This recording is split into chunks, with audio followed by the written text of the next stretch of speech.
Hello everyone, কেমন আছো সবাই? আমরা অনেকেই আছি যে পড়া মুখস্থ করে থাকি, কিন্তু পড়া আর কেউ মনে রাখতে পারি না। তার কারণ কি? আমরা সেই টপিক জিনিসটা মনোযোগ দিয়ে এবং বুঝে পড়ছি না। আজকে আমি তোমাদের মাঝে 5টি টপিক শেয়ার করব। পড়া মনে রাখার 5টি টপিক যদি তুমি ফলো করো, তাহলে দেখবে তুমি ইজিলি ভাবে পড়া মনে রাখতে পারছো।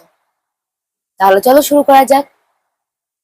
নাম্বার 1, যখন তুমি পড়তে বসবে তখন তুমি তোমার পড়ার ডেস্কটা পরিষ্কার পরিচ্ছন্ন রাখবে এবং বইগুলোকে এলোমেলো করে রাখবে না, সুন্দর করে সাজিয়ে রাখবে। নাম্বার 2, যে সাবজেক্ট নিয়ে তুমি পড়ছো সেটি তুমি তোমার মাথায় নলেজে গেঁথে ফেলবে, যে আমি এই সাবজেক্ট নিয়ে পড়ছি, এবং এই সাবজেক্টে যে টপিক নিয়ে তুমি পড়ছো সেটি নিয়ে তুমি সেই টপিকটি নিয়ে একটু আলোচনা করবে, নিজে নিজে একটু আলোচনা করবে। আলোচনা করার পর তুমি পড়া শুরু করবে। নাম্বার 3, পড়া শুরু করার পর তুমি একটা পৃষ্ঠা, বেশি না, তুমি একদিনে হাইস্ট 3টা পৃষ্ঠা পড়বে, তার বেশি পড়ার চেষ্টা করবে না, তাহলে দেখবে পড়া মনে রাখতে পারছো না। তুমি সেই 5-6 বার রিডিং পড়বে।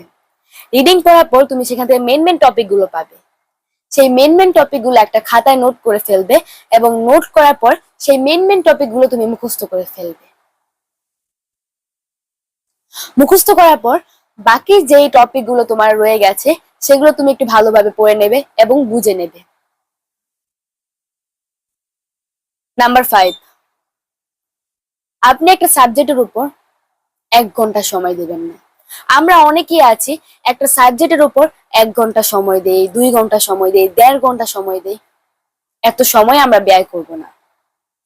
একটা সাবজেক্টের উপর আমরা 30 মিনিট সময় দেব, সেখান থেকে 25 মিনিট আমি পড়বো আর 5 মিনিট আমরা রেস্ট নেব।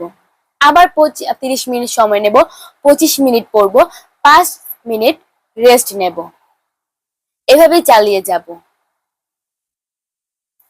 এভাবে চালিয়ে যাওয়ার পর নাম্বার 5 হচ্ছে, পড়া শেষ করার পর আপনি কি পড়লেন এতক্ষণ সেগুলো একটু মনে করার চেষ্টা করবেন, তাহলে দেখবেন যে আপনি পড়া ইজিলি ভাবে মনে রাখতে পারছেন। এভাবে যদি আপনি কন্টিনিউ ভাবে চলতে থাকেন তাহলে দেখবেন কি আপনি এত সহজভাবে আপনার কাছে পড়াগুলো এত সহজ হয়ে যাবে এবং অতিরিক্ত কোনো সময় আপনার কাছে ব্যয় হচ্ছে না। যদি আমার ভিডিওটি ভালো লাগে তাহলে অবশ্যই লাইক করবেন।